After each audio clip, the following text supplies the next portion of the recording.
ഒരിടത്ത് ഒരു കുളത്തിനടുത്ത് ഒരു പാടമുണ്ടായിരുന്നു. അവിടെ ഒരു താറാവിനെ അവളുടെ മുട്ടകളോടൊപ്പം തനിച്ചാക്കി. അതൊരു വേനൽക്കാലമായിരുന്നു. താമസിയാതെ ഓരോ മുട്ടകളും പൊട്ടി ചെറിയ താറാവുകൾ പുറത്തുവന്നു. അവ ശരിയായി ക്വാക്ക് ക്വാക്ക് എന്ന് ശബ്ദമുണ്ടാക്കി. പക്ഷേ ഒരു മുട്ട മാത്രം പൊട്ടാതെ കിടന്നു.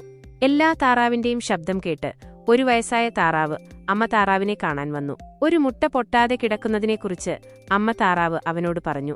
ആ മുട്ട വലുതായതുകൊണ്ട് അതൊരു ടർക്കി മുട്ടയായിരിക്കാമെന്ന് വയസ്സായ താറാവ് പറഞ്ഞു. കുറച്ചു ദിവസങ്ങൾക്ക് ശേഷം വലിയ മുട്ടയും പൊട്ടി. അതിൽ നിന്ന് പുറത്തുവന്ന കുഞ്ഞ് മറ്റുള്ളവയേക്കാൾ വലുതും വെളുത്തതും വിരൂപവുമായിരുന്നു.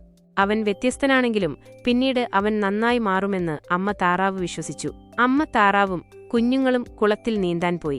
വിരൂപനായ ആ കുഞ്ഞ് മറ്റ് താറാവുകളേക്കാൾ നന്നായി നീന്തി. ഇത് കണ്ടപ്പോൾ അമ്മ താറാവിന് സന്തോഷമായി. നീന്തലിനു ശേഷം അവർ കളിക്കാൻ പാടത്തേക്ക് പോയപ്പോൾ അവിടെയുള്ള മറ്റു മൃഗങ്ങൾ ആ കുഞ്ഞിനോട് മോശമായി പെരുമാറി. അവൻ ഭംഗിയില്ലാത്തവനാണെന്നും മറ്റു താറാവുകളെപ്പോലെയല്ലെന്നും അവർ പറഞ്ഞു. വിരൂപനായ ആ കുഞ്ഞ് ദുഃഖിതനായി. അമ്മ താറാവ് ഇതിനെ അപാകതയോടെയാണ് കണ്ടത്. അവൻ നല്ല നീന്തൽക്കാരനാണെന്നും കുറച്ചു ദിവസങ്ങൾക്കുള്ളിൽ അവൻ മറ്റ് താറാവുകളെപ്പോലെ ഭംഗിയുള്ളവനാകുമെന്നും അവൾ പറഞ്ഞു. ദിവസങ്ങൾ കടന്നുപോയി. പക്ഷേ മൃഗങ്ങൾ അമ്മ താറാവിന്റെ വാക്കുകൾ ശ്രദ്ധിച്ചില്ല. പാടത്തിലെ മൃഗങ്ങൾ വിരൂപനായ കുഞ്ഞിനെ തുടർന്നും കളിയാക്കി. മറ്റു താറാവ് കുഞ്ഞുങ്ങളും അവനോട് മോശമായി പെരുമാറി. അവനോടൊപ്പം കളിക്കാൻ അവരും തയ്യാറായില്ല. വിരൂപനായ കുഞ്ഞ് വളരെ ദുഃഖിതനായി. പാടത്ത് തുടരാൻ അവൻ ആഗ്രഹിച്ചില്ല. ഒരു രാത്രിയിൽ അവൻ ഓടിപ്പോയി. ദൂരെയുള്ള ഒരു ചതുപ്പിൽ ചെന്ന് അവൻ ഉറങ്ങി. പിറ്റേന്ന് രാവിലെ അവൻ കണ്ണു തുറന്നപ്പോൾ ചില കാട്ടുതാറാവുകൾ അവനെ നോക്കുന്നുണ്ടായിരുന്നു. അവർക്കൊപ്പം ചേർന്നോട്ടെ എന്ന് അവൻ ചോദിച്ചു. പക്ഷേ അവർ പറഞ്ഞു, നീ ഭംഗിയില്ലാത്തവനാണ്, അതുകൊണ്ട് ഇവിടെ നിന്ന് പോകണം. വിരൂപനായ കുഞ്ഞ് വീണ്ടും ദുഃഖിതനായി. അവന് സുഹൃത്തുക്കളെ കണ്ടെത്താൻ കഴിഞ്ഞില്ല. മഴ തുടങ്ങിയപ്പോൾ അവൻ ഒരു പുഴയുടെ അടുത്തുള്ള പഴയ വീടിന്റെ മുറ്റത്ത് കയറി അഭയം തേടി. അടുത്ത ദിവസം ആ വീടിന്റെ വാതിൽ തുറന്നു. ഒരു വലിയ നായ പുറത്തുവന്നു. നായ അവനെ നോക്കി കുരച്ചു. വിരൂപനായ താറാവ് ഓടിപ്പോയി. കാലം കടന്നുപോയി. ശീതകാലം വന്നു.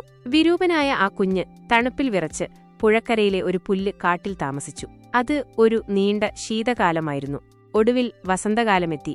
ഒരു ദിവസം പുഴയിൽ 3 മനോഹരമായ വെളുത്ത ഹംസകൾ നീന്തുന്നുണ്ടായിരുന്നു. വിരൂപനായ താറാവ് അവരെ നോക്കി. അവർ അവനെ സുഹൃത്താക്കില്ലെന്ന് കരുതി. അവൻ വളരെ ഭയന്നു. പക്ഷേ ആ 3 ഹംസകളും അവനെ നോക്കി അടുത്തേക്ക് നീന്തി. അവർ അവനോട് പറഞ്ഞു, ഹലോ പുതിയ ഹംസേ.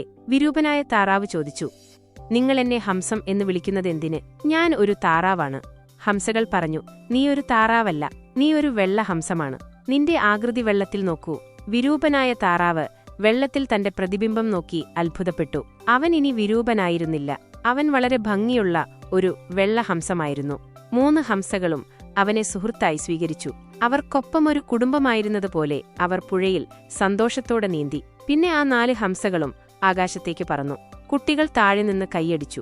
വിരൂപനായ താറാവ് ഇനിയൊരു മനോഹരമായ വെള്ളഹംസയായിരുന്നു. അവൻ അതിയായ സന്തോഷത്തിലായിരുന്നു. ഇതുപോലുള്ള കൂടുതൽ കഥകൾ കേൾക്കാൻ എന്റെ ചാനൽ സബ്സ്ക്രൈബ് ചെയ്യുമല്ലോ കൂട്ടുകാരെ. ലൈക്ക് ചെയ്യാൻ മറക്കല്ലേ.